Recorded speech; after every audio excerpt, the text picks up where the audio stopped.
And I think that's what people are scared about in the UK when you see people saying things they shouldn't be saying, but they're saying them on Facebook and they're getting arrested and they're doing like 20 months in jail.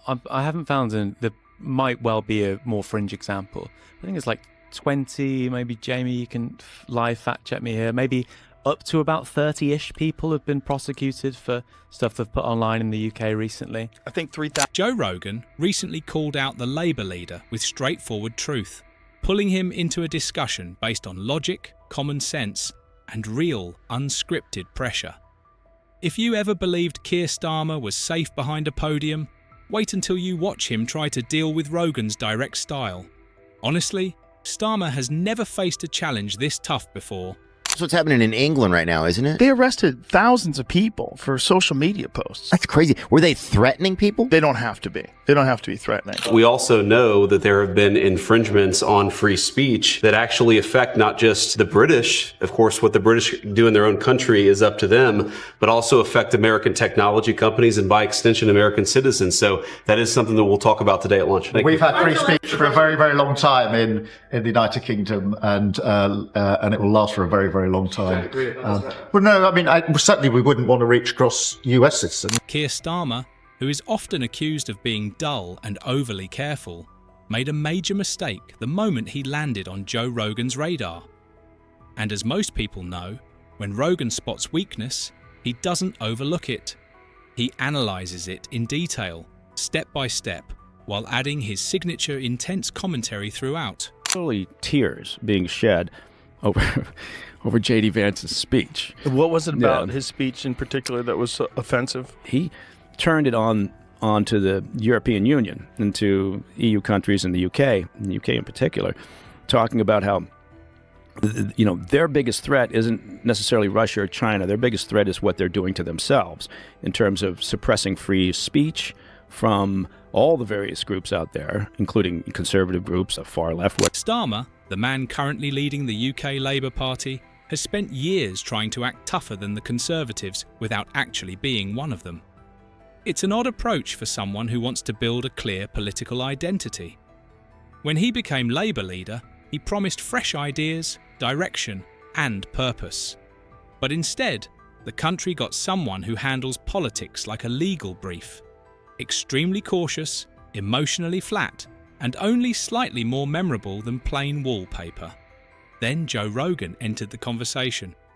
Right? I mean, most of Europe at this point is pretty fed up with the immigration policies that their leaders Which is why they want to suppress the dissent online. Exactly. They're not doing it because they genuinely think this is a moral and ethical thing to do. No. They're doing it because they sense an uprising. Yeah, and they rightly should. Look, Olaf Scholz, the German chancellor, he's not getting reelected, and their election is coming up here shortly. Yeah. And so that's not going to happen for him.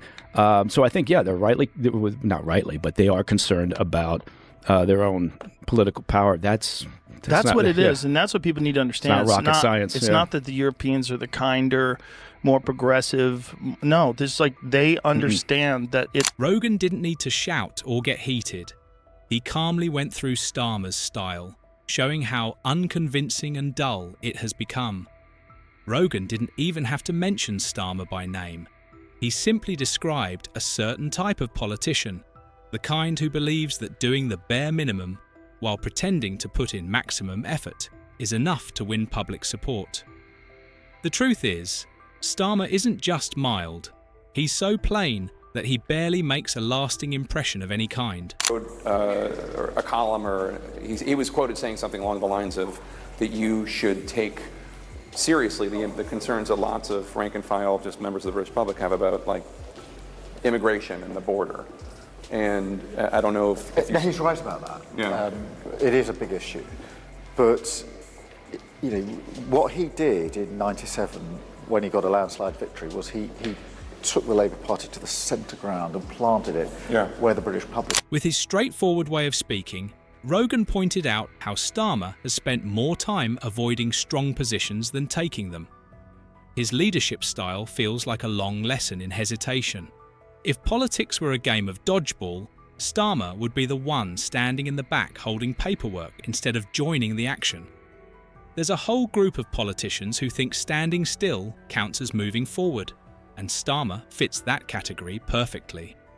Rogan explained this clearly. The idea that you can guide a country by staying quiet, avoiding bold decisions, and hoping your opponents defeat themselves. Starmer often appears like a computer screensaver. He shows up, shifts around a little, and then disappears when no one is paying attention. But Rogan's strongest point came when he talked about Starmer's constant policy shifts. Starmer doesn't just backtrack, he performs complete turns with surprising speed. One day, he's promising free tuition, and the next, he's talking about financial restrictions.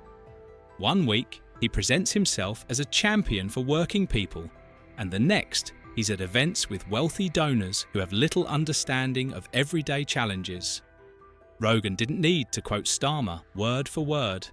He simply described the reality. Starmer tries so hard not to offend anyone that he fails to make a real connection with anyone. Even Labour supporters react to him the way people react when they try vegan bacon. Curious at first, confused after the first bite, and eventually disappointed. Find to be a hateful thing or a problematic thing. And I think it's only 200 in Russia. Oh, wow. Yeah. That says a lot. Yeah. Maybe in Russia they're too scared to do it at all. Could be. Yeah. But the fact that they're comfortable with finding people who've said something that they disagree with and putting them in a fucking cage in England in 2024 is really wild. Yeah.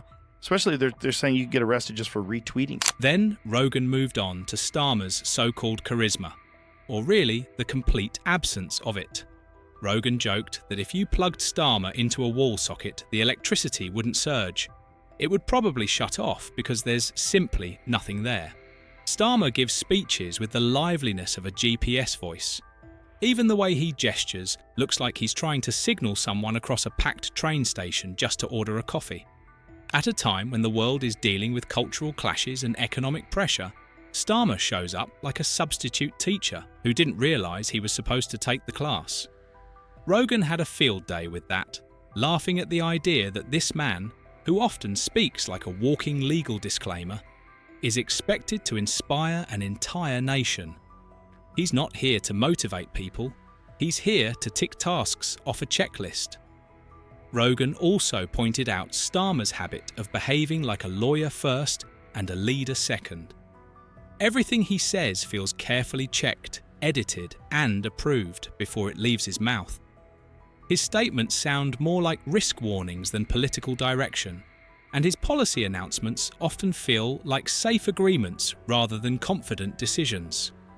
For Starmer, leadership isn't about taking a stand, it's about avoiding blame. He doesn't step into a situation with certainty. Instead, he studies the ground, tests it slowly, and then enters with a long list of safety notes. Seeing it now in England where people are getting arrested for tweets. Yeah. England, people talk about Soviet Russia, like how bad Russia is in terms of cracking down on thought police and cracking down on bad tweets and things like that. I think the statistics are, I think England I think there's something like 4,000 people have been arrested in England for thought crimes, where they've said things online that people find to be a hateful thing or